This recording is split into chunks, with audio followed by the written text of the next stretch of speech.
Prologue.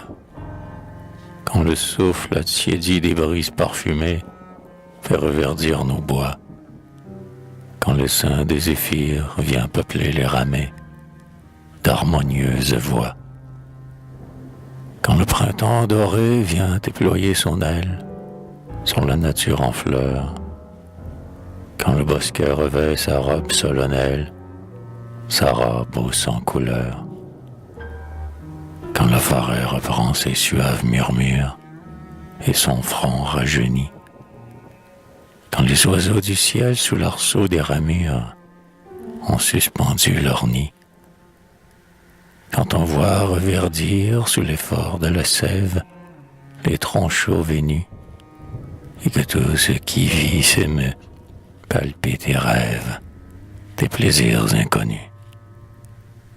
Sous les 1000 buissons qui parfument la rive de leurs rameaux fleuris, qui n'a pas entendu la fauvette plaintive pousser de faibles cris?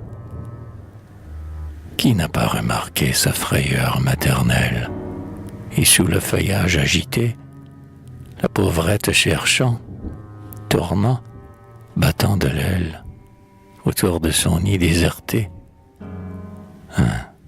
C'est que ces petits qu'elle adore, depuis un instant l'ont quitté, ouvrant au vent du ciel leur aile faible encore, pour goûter à la liberté. Oh mes chansons, je suis la craintive fauvette qui voit ses petits, ses amours, s'enfuir, et qui pour eux est perdu, inquiète, craint les aigles ou les vautours. Oh mes mères, vous quittez les rives maternelles pour des pays plus fortunés. Pour la première fois, vous essayez vos ailes, loin du nid où vous êtes nés. Ce nid que vous quittez, cher enfant de mes veilles, pour vous n'est donc plus assez grand, et vous voulez aller bourdonner aux oreilles d'un monde, hélas, indifférent. Dieu vous garde, enfant, des riantes promesses que les trompeurs du monde font, car les coupes souvent les plus enchanteresses ont aussi plus de lit au fond. Vous verrez bien souvent l'envieux à l'œil louche et plein de lâches trahisons. Ouvrez l'aile et fuyez, le souffle de sa bouche est le plus mortel des poisons.